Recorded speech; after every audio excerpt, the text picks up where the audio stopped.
Students कैसे हैं आप लोग। होपफुली सारे ठीक होंगे और लॉकडाउन के दिन एंजॉय कर रहे होंगे। चलते हैं हम अपने 8 के चैप्टर की तरफ। और 8 में अगर आपके साइंस पोर्शन की बात की जाए तो फिजिक्स के 6 चैप्टर हैं जो हमने वन बाय वन कंप्लीट करने हैं और पेपर पॉइंट ऑफ व्यू से भी इम्पोर्टेंट है। ये 6 चैप्टर आपके ना सिर्फ यहाँ पे 8 में काम आएंगे बल्कि ये बेसिक बिल्डिंग आप इनको कह सकते हैं कि आपके 9th की फिजिक्स के हैं, 10th की फिजिक्स के हैं और फर्स्ट ईयर की फिजिक्स के हैं। यानी आपके पास ये बेसिक बिल्डिंग्स आपके पास आ जाती हैं 9th और 10th की फिजिक्स के, मोस्टली आप इसको ये कह सकते हैं। तो आपने इन चैप्टर को सही से समझना है ताकि अगर आपकी बेसिक स्ट्रांग होगी तो 9th और 10th की फिजिक्स आपकी जो है वो सही स्ट्रांग हो जाएगी। तो चलते हैं हमारे फर्स्ट चैप्टर की तरफ। तो फर्स्ट चैप्टर का नाम जो है आपके पास फोर्स एंड प्रेशर है। तो फोर्स एंड प्रेशर में हमने कुछ फॉलोइंग टॉपिक्स हमने स्टडी करने हैं। तो चैप्टर के नाम की बात की जाए तो हमारे पास आ जाता है फोर्स एंड प्रेशर। सिंपल सी बात है, समझ लें आपके पेरेंट्स आपके ऊपर फोर्स लगाते हैं बच्चों पढ़ो पढ़ो, तो आपके ऊपर प्रेशर बिल्ड होता रहता है कि जी हमने जो है क्या करना है, पढ़ना है। अगर नहीं पढ़े तो हमें जो है अच्छी जॉब नहीं मिलेगी, तो आपके ऊपर स्ट्रेस बढ़ती जा रही है, ये आपके पास ऊपर प्रेशर लग रहा है। लेकिन यहाँ पे कंसेप्ट थोड़ा सा डिफरेंट है। यहाँ पे आपके पास डेली लाइफ में जो है आपने स्टडी करना है कि फोर्स क्या है, प्रेशर क्या है। तो यहाँ पे हमारे पास जो है इस चैप्टर में हमने स्टडी करना है 8 के फोर्स एंड प्रेशर में। सबसे पहले हमने डिफाइन द टर्म प्रेशर, यानी हमने कौन कौन सी चीजें स्टडी करनी है। डिफाइन द टर्म प्रेशर, क्योंकि कोर्स आउटलाइन आप लोग लिख लें इस चैप्टर की। सेकंड चीज जो हमने स्टडी करनी है वो है identify the units of pressure, कि हमारे पास प्रेशर के यूनिट्स कौन से हैं। Identify the units of pressure. Third चीज जो आपके पास आ जाएगी, जो आपने यहाँ पे स्टडी करनी है, एक्सप्लेन हाइड्रोलिक एंड हाइड्रोलिक्स। ठीक है, press. Explain hydraulic and hydraulic press.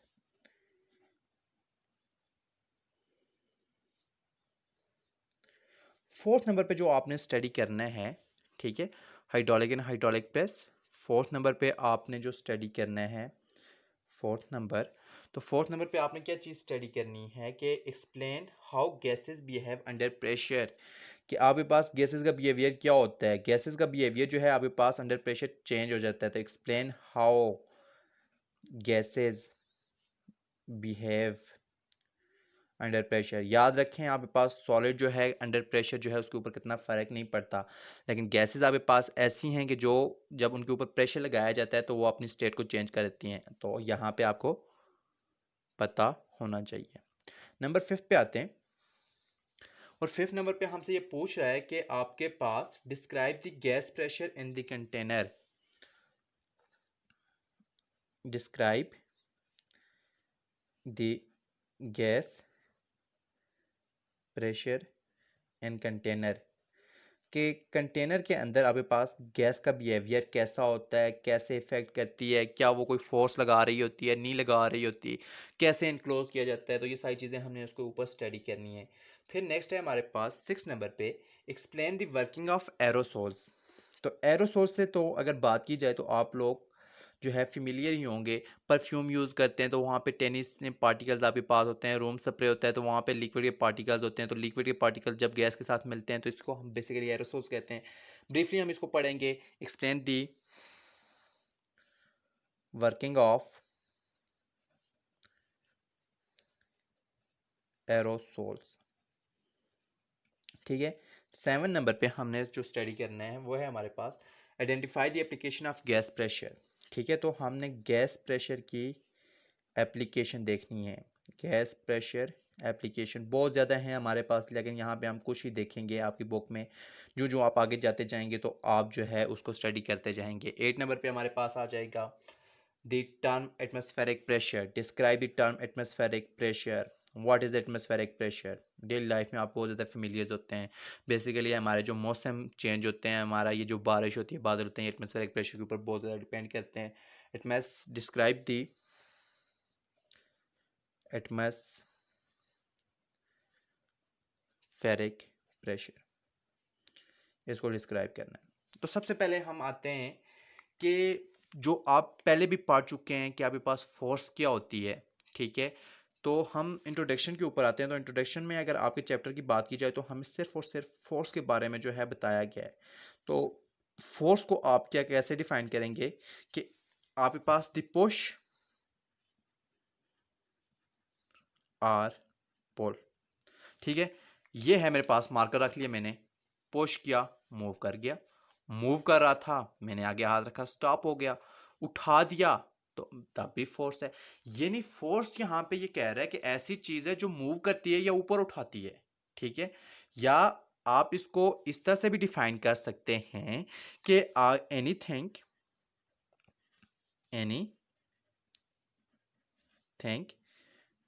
which move or try to move, stop or try to stop of moving things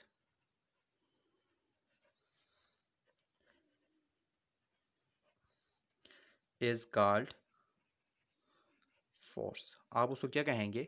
force कहेंगे। यानी ऐसी चीज जो आपके पास मूव करती है या मूव करने की कोशिश करती है, ठीक है, मूव करवाने की कोशिश करती है, ठीक है। स्टॉप करती है या स्टॉप करने की कोशिश करती है। सिंपल सी बात, मैं आपको एग्जांपल दे दूं। ये आपके पास मार्कर है, आप इसको मूव कर रहे हैं, अगर मूव कर रहे हैं तो इसको स्टॉप ही कर रहे हैं। आपके पास बॉल है, आप उसको मूव भी करते हैं और उसको स्टॉप करने की कोशिश भी करते हैं। लेकिन बात की जाए, ट्रेन है, ट्रेन को आप मूव करने की कोशिश करें, वो मूव करेगी? यकीनन नहीं करेगी, ठीक है। आप जितना जोर से उसे धक्का लगाएं, कुछ नहीं होगा, कोई फर्क नहीं पड़ेगा। इस तरह मूविंग ट्रेन है, आपने उसके आगे बेशक आगे खड़े हो जाएं, आपके चीथड़े उड़ जाएंगे, लेकिन आप उसको रोक नहीं पाएंगे। इसी तरह एक बंदा कहे जी मैं बहुत बहादुर हूं, ठीक है, मैंने जाके आज जो है ट्रक को स्टॉप करना है, वो नहीं कर सकेगा। लेकिन उसने कोशिश की है, तो हम क्या कहेंगे? उसने फोर्स लगाई है।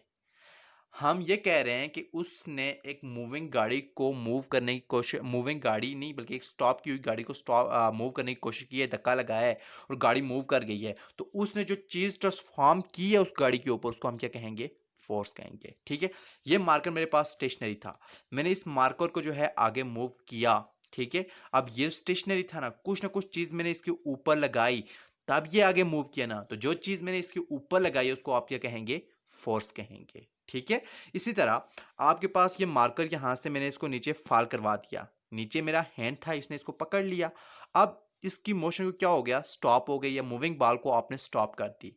अब कोई ना कोई चीज आपने उसके ऊपर लगाई है ना, तो तब उसके ऊपर स्टॉप किया है, जैसे, तो आप उसको क्या कहेंगे? कि फोर्स है। जैसे सम टाइम कहते हैं कि जी तुम में ज्यादा कुव्वत है या मुझ में ज्यादा कुव्वत है, तो हम आओ पंजा आजमा के देख लेते हैं। तो एक दूसरे को मूव करवाने की कोशिश करते हैं, तो आपके पास क्या होता है? फोर्स लगाते हैं। डेट्स वाई आपके पास बेसिक कंसेप्ट ऑफ फोर्स आ जाता है, ठीक है। अब यहाँ पे यूनिट की बात की जाए, तो फोर्स की यूनिट आपने यह लाजमी याद रखना है कि यूनिट ऑफ फोर्स इज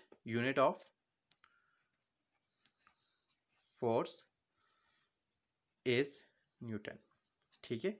यह आपने लाजमी याद रखना है कि फोर्स यूनिट क्या आपके पास आती है?